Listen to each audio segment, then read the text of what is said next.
Assalamu alaikum and welcome back to Just Law on IQRA TV. I'm your host Ilyas Bulbulia. This is the second part to the show. Just before the break, we were looking at the position of European Union citizens and their family members in light of Brexit and in light of what is likely to happen in the coming months. And one of the things that we were looking at is what's going to happen to people who are from the EU and their family members post March 2019, which is likely to be the date when the country leaves the European Union. And basically the position, as I set out just before the break, is that these people, this category of people will be allowed to continue living in the UK up until 2020. The position will not change.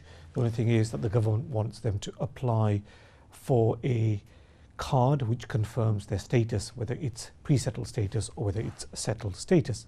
Once you've done that, you will then have a continued right to continue living in the UK even after the end of 2020. So these two different categories that we have, one is settled status, the other is pre-settled status. What is all that about? Now, pre-settled status is really for those people who have been in the UK for less than 5 years. So if somebody has lived in the UK for less than 5 years, what they will need to do is apply for pre-settled status. If somebody has lived in the UK for 5 years, but they haven't really undertaken work continuously for those 5 years, then again they will have to apply for pre-settled status. So that will confirm when they go to an employer, when they use the NHS, when they leave the country or want to come back in again, that they have the right to continue living in the United Kingdom. The card will say they've got pre-settled status. So essentially it's for those who have been here for less than 5 years or haven't worked for 5 years. Now, the other category is those who have lived in the UK for a period of 5 years and can demonstrate that for those 5 years they have been working, or they've been self-employed, or they've been studying in the UK. Basically what's known as exercising treaty rights in those 5 years. Now, as far as those people are concerned, they will be able to apply for settled status. Now, as I mentioned just before the break, the advantage of settled status is that this is the status which is necessary for anybody who wants to apply for citizenship. So normally 1 year after acquiring settled status, they will be able to apply for British citizenship. Now, the other thing is, once somebody obtains settled status, they won't lose their status if they then leave the United Kingdom for a period of time, as long as within 2 years of leaving the UK, they come back in, even if it's just for a day or so. They will retain their settled status. So there's a huge advantage for anybody who's been living in the UK or who indeed wants to make UK the home to try and aim to obtain settled status. Now, obviously that's the position for EU citizens. A similar position for those who are the family members of EU citizens as well. They will have something similar. They will either have pre-settled status or they will have settled status as well. Now, one of the interesting things coming out of this is that the government has made it clear that in terms of the 5-year continuous residence is concerned, where people need to have lived in the UK for 5 years, the government's made it clear that absences of up to 6 months in a year will be permitted. Now, I think if that's the case, then it does follow that anybody who has been living in the UK but not worked for, let's say, 3 or 4 months per year, surely it must then follow that those absences from employment will again be disregarded. So in terms of residence, as long as somebody spent at least 6 months in every 12 months, they will be regarded as being continuously residing in the UK. I think it then follows that if somebody has gaps in their employment, there will be some flexibility in that, as long as for about 6-7 months of the year somebody has worked. I think the position is going to be that they will be regarded as having continuously worked. So somebody in that situation would be able to qualify for settled status after they've lived in the UK and worked in the UK for 5 years. So what is then the position for somebody, whatever they've got pre-settled status, or if they've got settled status, what is the position after the end of 2020? Because that is the date when real changes do come in. Now, at the end of 2020, realistically, we're going to have 2 categories of people. Those who are already in the UK, or those whose family members are already in the UK, and those who want to come to the UK after the end of 2020. As far as those who are already here, there is no change. They will continue to be able to reside in the United Kingdom. Obviously, the only difference is that they will need this card, and whether it will say pre-settled status or settled status, that won't make a difference to their ability to continue residing in the UK. But they will be able to continue living here after the end of 2020. The real changes are really for those new people who want to come to the UK after the end of 2020. So let's say in 2021 you've got an EU citizen who wants to come to the UK, or you've got a family member who wants to come to the UK in 2021. So we're okay for 2019, we're okay for 2020, there's no change there. In 2021, let's say there's European citizens who want to now come into the UK and live here, or indeed there are family members of EU citizens who are living here who now want to come to the UK. Now, that's where the biggest change is going to be. The reason for that is that this automatic right that exists at the moment and will continue up until the end of 2020 for EU citizens and their family members to come to the UK, that will cease at the end of 2020. So this automatic right will come to an end.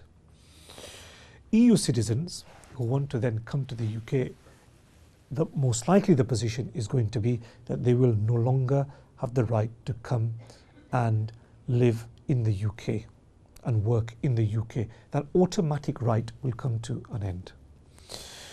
What's likely to happen is that they will be able to come to the UK as visitors. So they won't need to apply for a visitor visa.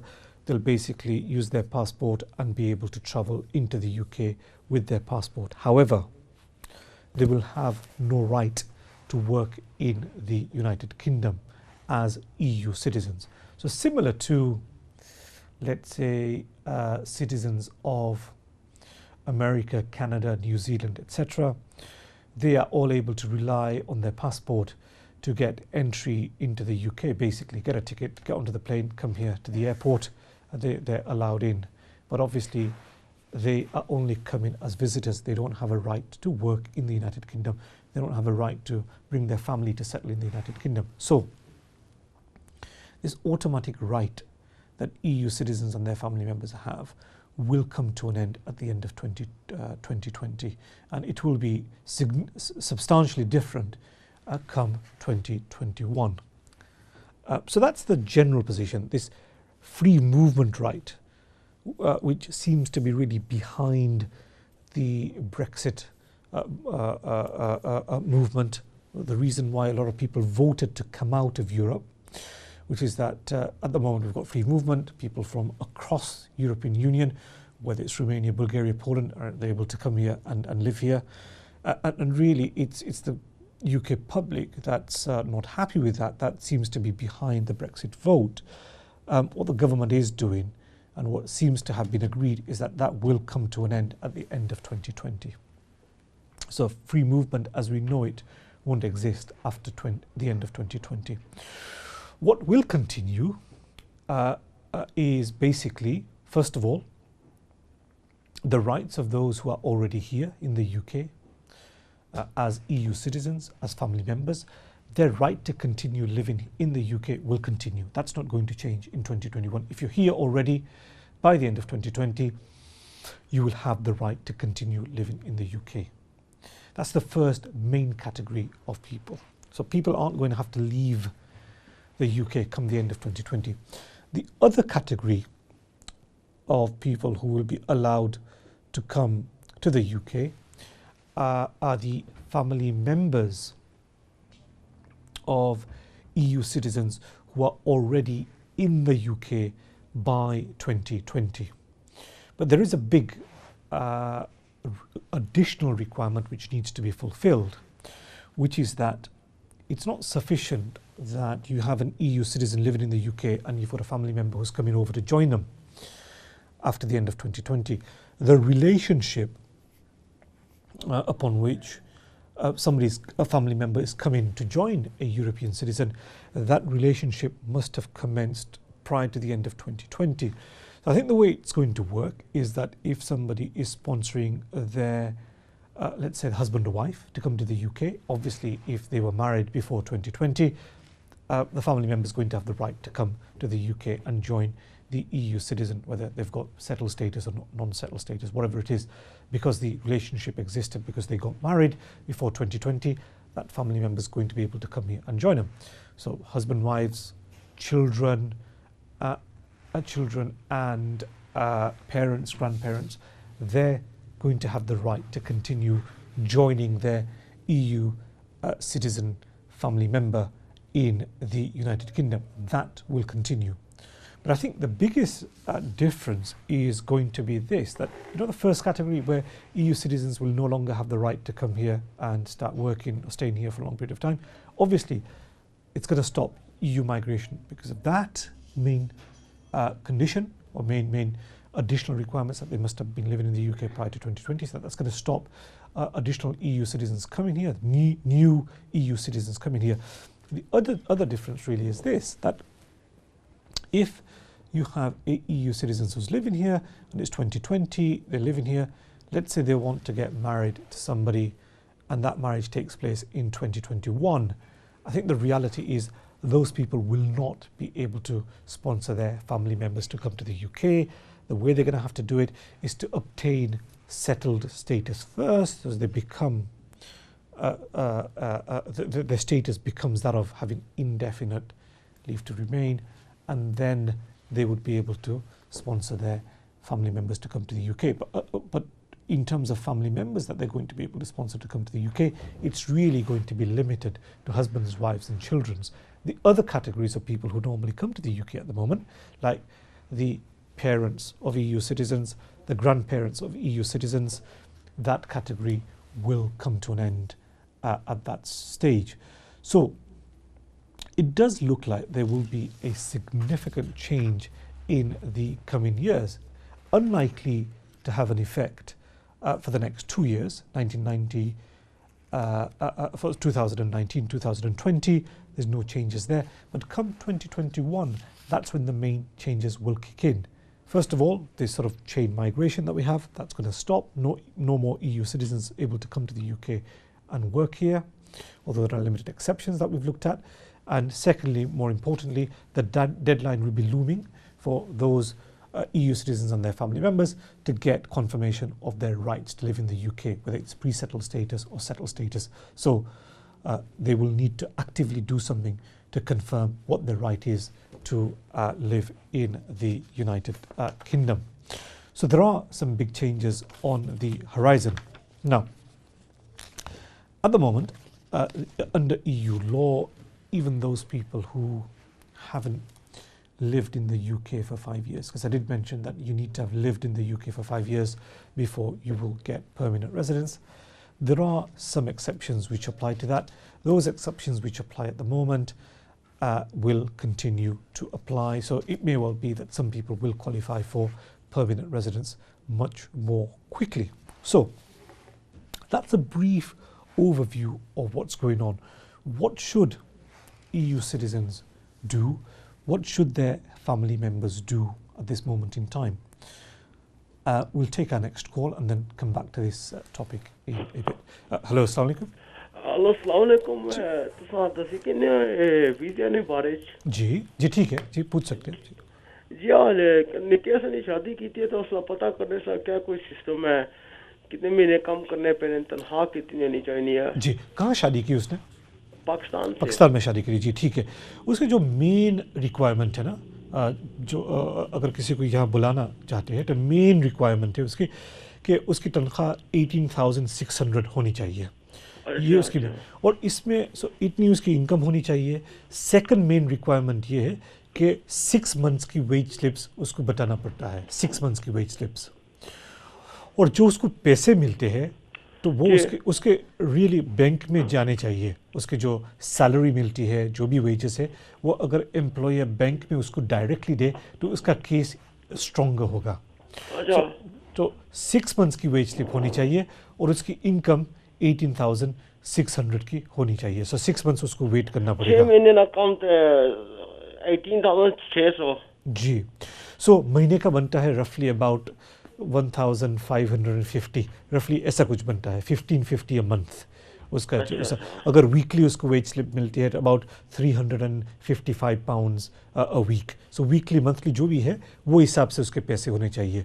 So 6 months के लिए वो system continue रखना पड़ता है।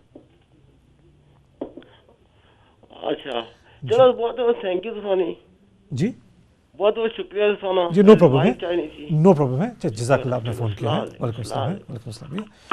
So just on that, we've had a couple of calls on the spouse visas. Basically, the main issue that arises for spouse visas is the income requirement, because in terms of marriage, so somebody's gone over to, let's say, Pakistan or India, Bangladesh, wherever it is, they've got married, the marriage has been registered, fantastic, that's straightforward. They'll have their wedding photographs and all that. The first thing that one needs to really look at with these applications is how will the financial requirement be met. General position is this: okay, the income has to be 18,600 per annum. That's the general position. There are some exceptions to that, but the general position is that the income has to be 18,600 per annum if you're going to sponsor your husband or wife to come to the UK. Now, or if you're employed, what period do you need to be earning this money? Basically, the position is that you need to be earning this money, this level of income, for 6 months prior to making the application. If you're self-employed, the rules are different.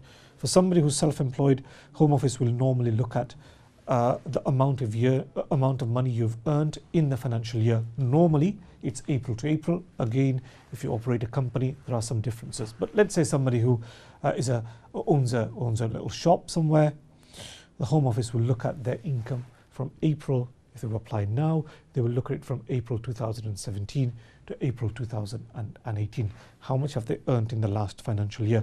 That's for somebody who's self-employed. So employment is 6 months wage slip, 6 months bank statements. Self-employment normally is the financial year, although there are some exceptions to that. Now, there are other ways of meeting this 18,600 requirement as well. One way is that there may be income from employment, there may be income from, let's say, property which is let out. So there might be income from there as well. Or you could make up your or satisfy the financial requirement by relying on savings, money that you have in your account or money that your husband or wife has in her account. But in terms of savings, normally it's quite a significant amount of money that you need in savings if you are relied on savings to either supplement your income or to meet the income requirement completely from savings. So for example, if somebody doesn't have a job, as long as they've got cash savings of 62,500, they don't need a job at all. They can show savings over a period of 6 months. So there are a number of different ways of meeting this 18,600 requirement, whether it's by employment for 6 months, whether it's by self-employment, whether it's by looking at other income that the person receives. That could be, for example, state pension, it could be rental income, it could be dividend income, it's whatever it is. So there is that way of meeting the financial requirement. And then completely separate from that is the category of people who don't need to meet the 18,600 requirement. For example, somebody who is in receipt of disability benefits, which I think is now known as PIP, Personal Independence Payments, PIP. So let's say somebody is disabled in receipt of disability benefits, or they are caring for somebody who is in receipt of disability benefits and they are themselves in receipt of carers allowance. Normally, that category of people, those sponsors will not have to meet the 18,600 requirement at all. It's a completely different income requirement that they need to meet. So basically, the main issue for spouse applications, and we'll cover this in greater detail in the next show next week, the main issue is finances. You must ensure that you get your finances right before an application is made. In my experience, the vast majority of refusals actually relate to the sponsor in the UK who's sponsoring the husband or wife to come from abroad to the UK not meeting the 18,600 requirement, whether the earnings aren't enough, or secondly, what seems to happen quite frequently is that the required documents haven't been submitted. So it's not sufficient to be earning 18,600 per annum. The second thing that you need to bear in mind is that you need to be submitting the right kind of documents. Let's take the most basic example, which relates to the last two calls that we've had. How much do you need? How much does my son need to be earning? Is what the last two callers said. And we've said, look, if they're employed over a 6-month period, the level of income needs to be 18,600, which equates to about 1,550 a month. Straightforward. But that's just a starting point. What is the documentary evidence that needs to be submitted to support that? Now, let me just touch on that very quickly before we move on. In a straightforward case where somebody has been employed for a period of 6 months, straightforward, all you need to submit is 6 months wage slips, 6 months bank statements, and an employment letter. Now, even for that category, you need to be careful. You need to ensure that you meet the specific requirements in relation to those documents. For example, if you look at 6 months wage slips, they need to be original wage slips, or if they're not original wage slips, if they're copies, the employer needs to confirm in the letter that the copies are originals. In terms of bank statements, for example, they need to be originals or stamped by the bank, etc. In terms of the employment letter, again, there are certain things that the employment letter needs to confirm. So, although in one sense it's quite easy to say, look, the requirement is 18,600 per annum, try and get the income to about 1,550 a month, it's not always as easy as that. There is this other thing about making sure that the required documents are submitted. Now, in my experience, the vast majority of refusals relate to either the person not earning 18,600 per annum, or, which is this is more common, that although the person is earning 18,600 per annum, the required documents haven't been submitted. And it's no good when the application is refused to say, look, we've now got the documents, sorry, we missed some documents, here they are, please take them into account, because the Home Office will not do that. You have to get the right documents in at the time of application. That unfortunately brings us to the end of the show. Inshallah, we should be back next week on Monday at 6 o'clock. Until then, Assalamu alaikum.